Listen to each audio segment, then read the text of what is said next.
Hello children, today we will start with the chapter Transport of Food and Minerals in Plants. We have already seen the complex tissues in your previous classes. Okay. We will see why the transportation of materials is required in case of plants and how it is carried out.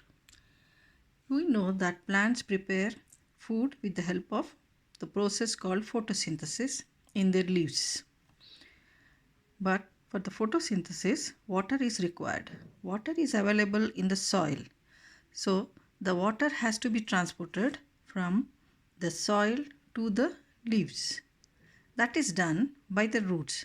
We all know that roots absorb water and then transport it to the leaves. In the same way, the food that is prepared by the leaves is transported to other parts of the plant for their use and for the storage.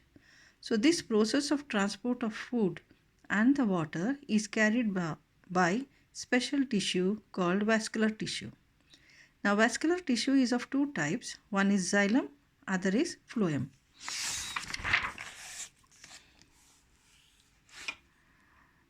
Xylem conducts the water from the roots to different parts of the plant. It also transports the minerals, and the phloem transports food. Now xylem is the vascular tissue extending throughout the length of the plant.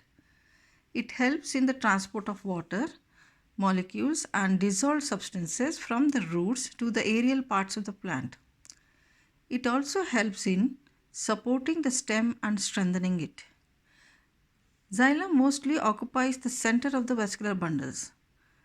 So where it is located, you will write that it is in the center of the vascular bundles. Now what are vascular bundles? Both xylem and phloem together are called as vascular bundles. It consists of tracheids, vessel elements and xylem parenchyma. So three types of cells are present in xylem. The tracheids. Tracheids are the elongated dead cells of xylem. They have thick walls that consist of pits. It is through these pits that the water and the minerals flow. Now see this diagram. You can see this is the xylem vessel. It contains pits. Pits are small pores or hole-like structures through which the water and mineral can easily move. Vessels. Vessels are tube-like long projections which are open at both the ends. They are joined end to end, forming continuous channels. They are also composed of dead cells. They have a thick strengthened cellulose cell wall with the hollow lumen. Tracheids and vessels are organized into continuous conducting channels stretching from roots to leaves. Water and minerals are transported through these channels. Now we see in this diagram, these are the vessels we have already seen. These are the tracheids. They are also dead cells. They have also got thick cell walls. Because these two are dead cells, they don't have any nucleus and cytoplasm. Then see these cell-like structures. These are parenchymatous cells. They are the living cells. So most of the xylem cells are dead cells except for the xylem parenchyma. Xylem parenchyma is the only living component of xylem tissue. It stores reserve food materials like starch and fats. Phloem.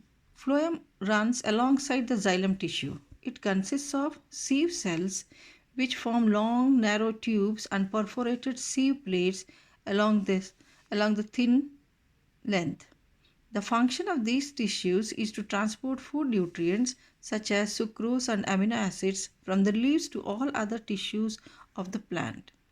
This is called translocation. Now if we see this, these are the sieve cells.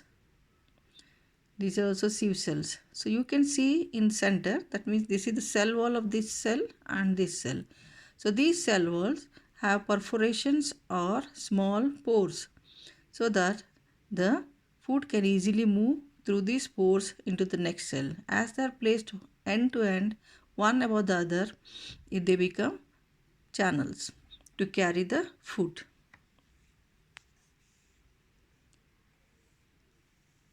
So apart from this, we see that xylem tissue is made up of columns of living cells which contain cytoplasm but no nucleus, and its activities are controlled by companion cells. Companion cells are the nucleated cells present next to sieve elements.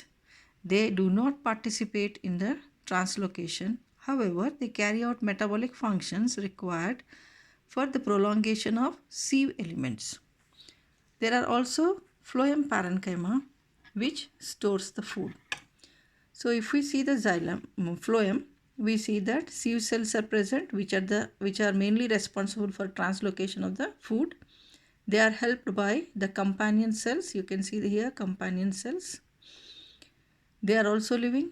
Both these cells are living. Then you can see parenchyma. So these are called as phloem parenchyma. They are also living. So in case of phloem, most of the cells are living. There are phloem fibers which are non-living in this. Okay. In the next video, we will see the absorption of water and minerals.